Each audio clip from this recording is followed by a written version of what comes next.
नमस्कार. मी डॉक्टर अरुंधती वैद्य. आषाढी एकादशीच्या निमित्ताने महाराष्ट्र टाइम्समध्ये नागपूरच्या सुप्रसिद्ध लेखिका विजया ब्राह्मणकर यांचा लेख आला होता. अवघा रंग एक झाला. मी त्या लेखाचं आज वाचन करते एकादशीच्या निमित्ताने. अवघा रंग एक झाला. रखुमाई, माझ्या बुवाने आवाज दिला. मी कमरेला खोचलेला पदर आणि खोचलेल्या लुगड्याचे ओचे सोडून तिरप्या नजरेनं त्याच्याकडे बघितलं. बघतेस काय अशी? अगं पालख्या आल्यात. मीच तांदूळ न डाळ. ज्ञानोबाची दिंडी आली. 300 चिपळ्या 600 टाळ. हा माझ्या बुवाचा हिशोब. मी तर माझ्या बुवाकडे बघतच राहिली. तोंडावर एकादशी आली आणि माझा बुवा मग सांगतोय निस्पूस करण्यासाठी.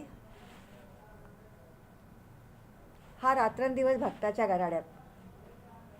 त्या काकड आरतीच्या वेळीच पुसूच नका. पहाटेसच भुपाळी सुरू होते. मग काय चंदनाची उटी, पंचामृताने आणि उष्णोदकाने स्नान, कपाळी कस्तुरी टिळा, सावळ्या मंजिऱ्यांनी लगडलेला तुळशीचा हार आणि कटी पितांबर, धूपारती, आरती, काय वर्णू त्या पंढरीच्या राण्याचा थाट. मी असते बाजूच्या मंदिरात. ह्यांच्या भक्तांची उठबस मी करायची. काय हवं नको ते मी बघायचं. आता विचारतात हे झालं का ते झालं का. मला सांगा, या बुवानं कधी घरात लक्ष दिलं? मी धान्य निसवून पिसवून कधीच्याच कणग्या भरून ठेवल्या, चुली सारवून ठेवल्या. शिवाय एकादशी म्हणून केळाचे मोठाले घड आणून ठेवले. राजगिरा लाडू, गुळदाण्याचे लाडू चांगले मोठ्या पराती भरून केले. शिवाय वऱ्याचे तांदूळ साफ करून ठेवले. बुवास भक्तांचा नाद आणि भक्तास बुवाचा नाद. आता कोणी कोणास नादास लावलं ठाऊक नाही. आवली मला नेहमी म्हणायची, काय ग रखुमाई, तुझ्या बुवानं माझ्या बुवास नादी लावलं. अख्ख्या देहूत तुझ्या बुवास माझाच बुवा गावला. आवली चुकीची नव्हती. बघितली ना मी तिची फरफट. मलाही कळत नाही माझ्या बुवाचं. किती परीक्षा घेतो भक्तांची, पण कायम त्यांच्या पाठीशी उभा राहतो. जनीची किती कामं.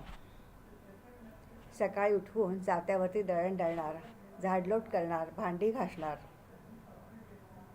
एकदा तर त्या दामाजीसाठी भर दरबारात जाऊन खण खण मोहरा मोजल्या होत्या आणि वरून म्हणतो कसा, मोजून घ्या आणि पावती करा. भक्तांच्या वाट्याला खूप दुःखही देतो आणि युगानुयुग पुरेल आणि डोळे दिपावं असा संतपणाचं ऐश्वर्यही देतो. एवढी वर्ष मी त्याच्याशी संसार करते, पण माझा बुवा मज नाही कळला. माझा बुवा पक्का लेकूरवाळा. बघा ना कसा जमलाय भक्तांचा मेळा. वेस ओलांडून पालख्या निघाल्या राऊळाकडे. त्यांच्या डोळ्यात एकच आस, पंढरीनाथास डोळ्यात साठवण्याचा ध्यास. रखुमाई, झाली का तयारी? पालखी आली महाद्वारी. बुवाचा आवाज. मी चंद्रकाळा नेसून तयार. अंगभर दागिने, कमरेला मेखला, नाकात नथ, हाती चांदीचं तबक आणि चपकात चांदीचं निरांजन तेवणारं. नाथ, तुमची तयारी झाली? काय हे नाथा? तुळशीमाल घाला गळा आणि लावा चंदनाचा टिळा. अरे हो, विसरलोच. शेला खांद्यावर घ्या आणि लेकरांना जवळ घेण्यासाठी ते कमरेवरचे हात काढा. तुझं बरं बारीक लक्ष.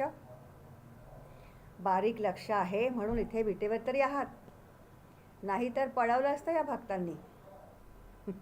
रखुमाई, तू आहेस म्हणून पंढरीचा कारभार नीट चालतो. असं? पण ही पंढरी गजबजली आहे ती तुमच्यासाठी. दर्शन घेणार तुमचं, विठुराया म्हणून साथ घालणार तुम्हास. मी आहे युगानुयुग बाजूच्या मंदिरात उलटीकडे तोंड करून. बरं, ते जाऊ देत. चला महाद्वारी जाऊ, लेकरांना डोळं भरून पाहू. चंद्रकळेचा भरजरी पदर सावरीत मी महाद्वारी उभी आणि बाहेर समोर गजबजलेली वारी. औक्षणाचं माझ्या हाती तबक, पंढरीनाथाच्या डोळ्यात आनंदाची आसवं. पंढरीचा राजा रावळाच्या पायऱ्या उतरून दोन्ही बाहू पसरून वारीत मिसळून गेला. बुवाचं ते लेकूरवाळं वात्सल्य वैभव बघून माझ्या मनीची चंद्रभागा दुथडी भरून वाहू लागली. देवभक्त एक झाले. विठ्ठल नामाचा जय जयकार. विठू माऊली, विठू माऊली, विठू माऊली. टाळ मृदुंगांचा गजर, अवघी पंढरी दुमदुमली. फुगड्यांचे फेर धरले, अबीर गुलाल उधळला गेला. अवघा रंग एक झाला, अवघा रंग एक झाला. रंगी रंगला विठ्ठल, रंगी रंगला विठ्ठल. धन्यवाद मंडळी.